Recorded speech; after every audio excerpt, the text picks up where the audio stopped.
ځان ساته. په بخاري شریف کې بل زمونږ یو اوږد حدیث تیر شو، حدیث ته هرقل وته وایي. هرقل د ابو سفیان نه، ابو سفیان یو وخت کې کافر و، کافر، او هرقل ته د پیغمبر علیه السلام متعلق تپوسونه کول. ځکه حضور پاک هرقل ته خط لېږلی و چې ته په ما باندې ایمان راوړه، اسلم تسلم، په مې ایمان راوړه نو ته به محفوظ شې. نو هغه وی څوک وګورئ دله د قوم که شته که نشته زه دې معلومات اخلم. نو ابو سفیان په یو تجارتي قافله کې تللی و، دی والا راغی تپوسونه ته کوي د پیغمبر علیه السلام. تپوس ته څه کوي؟ وی د دې سړي نسب څنګه دی؟ وی دی په ډېر ښه اعلی نسب کې دی. وی دروغ وایي که نه وایي چېرته؟ نه وی دروغ هم نه وایي. دوکه کوي که نه کوي؟ نه دوکه هم نه کوي. پلارانو نیکونو کې چې د پیغمبر تیر شوی دی که نه؟ وی نه نه دی تیر شوی.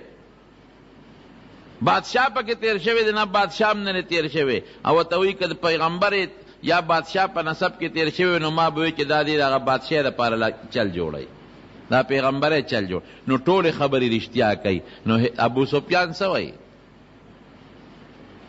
عجیبه خبره کوي، لولا ان یأسروا علی کذبا لکذبت علیه. وی که دا یره نه وي چې دا خلک به زما نه د دروغو پراپیګنډه وکړي چې دا ابو سفیان دروغجن دی، نو ما پې دروغ ویلي، خو بیا به راته خلک دروغجن وایي. ګوره د حضور پاک هغه دشمن دی چې جنگ احد کې دی د کافرو سردار، غزوه خندق کې دی د کافرو سردار، لیکن بیا هم د پیغمبر علیه السلام متعلق ته تپوس کېږي نو پوره صفا الوی او زه رښتیا ځکه وایم چې څوک دروغجن راته ونه وایي. کافرو به هم د دروغو نه ځان ساته. مولانا قاسم نانوتوي رحمت الله علیه، نانوتوي یو ځل پولیس والا ورپسې ګرځېدل، وارنټ ورپسې د ګرفتارۍ. نو پولیس والا و دیو نه پیژن، نوم خو یې ډېر مشهور و ډېر خور و چې لوی عالم دی. پولیس والا چې جومات ته راننوتل د خړې جامې چولي د خامته او خړ پټکې والې دی. نه هغوی وي دا به د جومات څوک دغه یي څوکیدار به وي. خو چې پولیس والا راننوتل مولانا قاسم صاحب لږ د هغه خپل ځای نه یو قدم اخوا شو. پولیس والا ته خلکو وی جومات کې دی چې رالل مولانا قاسم صاحب ته وی مولانا قاسم نانوتوي صاحب کم ځای دی؟ نو هغه چې کم ځای باندې دی ناست و ته یې خوا شو، هغې ته یې ګوته ونیوله. وی دلته لږ ساعت مخکې ناست و. نو دی ونه وی چې زه یمه، که وی چې زه یم خو یې نیسي، او که ده ووایي چې نه زه نه یمه نو دروغو کې راځي. نو چې کم ځای نه قدمه خوا شو هغې ته یې ګوته ونیوله. وی لږ ساعت مخکې دلته ناست و. ګوره دروغو نه یې ځان ساته چې دروغجن نشم. او مولانا رشید احمد گنگوهی رحمت الله علیه سره هم دا واقع پیښه شوې، هغه پسې هم د پولیس وارنټ و چې دی ګرفتار کړی، خو پولیسو په مخ نه پیژن. نو چې څنګه رادن نه شو او ده ته پته ولګېده چې پولیس رالل، نو د ځای نه پاڅېده، همقه ځای نه پاڅېد. نو چې پولیس والا څنګه رادن نه شو پیژنده خو یې نه. وی رشید احمد گنگوهی د جومات کې حکم دی، وی دلته ناست و لږ ساعت مخکې. نو پولیس والا خو په هیبت و هغې پوهېدي چې ناست خو همدې و که نه. وی دلته ناست و، دی ونه وي چې زه یمه یا زه نه یمه. دروغو نه به ځان ساتئ. او نن سبا خلک دروغ وایي، دروغ او څومره دروغ، اوهو توبه وباسه. بیا نن سبا موبایل د دروغو یو لویه ذریعه جوړه شوې ده. د دروغو هغه دغه به پې ولیکي څه ورته وایي میسج، بلکل د دروغ. او دنیا ته به یې خور کي، یو ټک به ورکي، په هغه یو ټک به دا خبر 200-300 کسانو ته ورسېږي. ظالمه څومره ګناه دې وګټله. حضور پاک مبارک نے اوزل تپوسو شو، وی کبائر څه گناہ ده؟ کبائر گناہ کبیرہ. نو نبی علیہ السلام مبارک چې ورته شمیرل کول، شرک او د مور پلار نافرمانی او فلان کې نو ناست و ډډه یې والې وه. نو آخره کوي الا وقول الزور، را پاسېد داسې الا وقول الزور، الا وقول الزور. خبردار غټه د کبیره ګناه ګورې دروغ خبره ده. او نورو کې ډډه والې و دې ته را پاسېد. ګورې خبردار د ټولو نه غټه ګناه کبیره دروغ دی، دروغ دی، دروغ. یو ځل نه څو ځله صحابه وی مونږ وی چې نبي علیه السلام به ستړي شي یاره که چپ شو نو ښه دومره خطرناک جرم.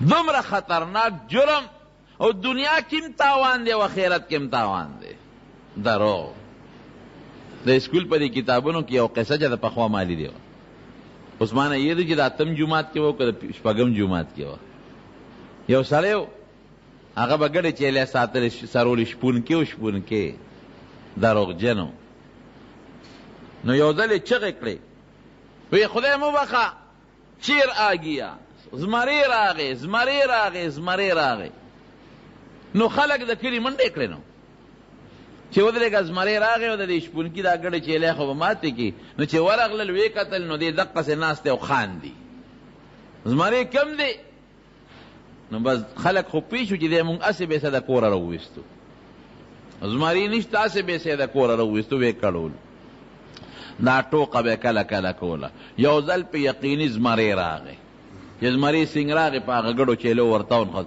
او د چغې کړه خدای مو بخه زمری راغی مدد له راشه خلکو یې مړه د هر وخت چغې وایي مونږ هسې کړی مه ورځئ خلک تر څو خبرېدل هغه ټول څومره چې هغه رمه وه د ګډو چیلو هغه ټوله وله بېغمه کړی خلکو ورته یې ګوره مخکې داسې کړولو نو مونږ اوس هم دا خیال وکړو چې دا دروغ مو یې هسې هم کړی د دروغجن سزا رسول الله صلی الله علیه وسلم مبارک فرمائے وی چې کله معراج منامی معراجو چې بره لاړم نو ما ته خدای پاک بعض څیزونه وښودل یو سړی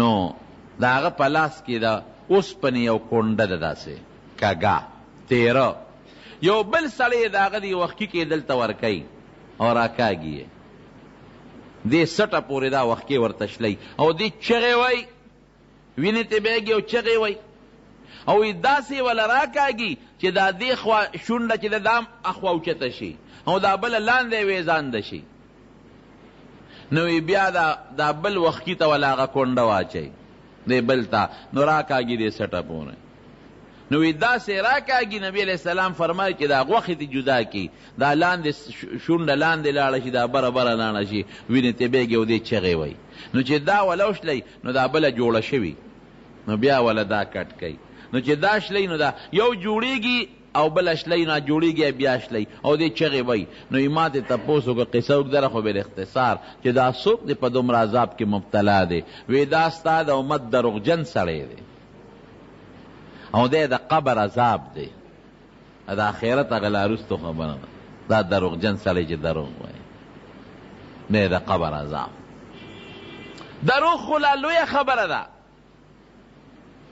دروغ لویه خبره دروغو د شکل متعلق درته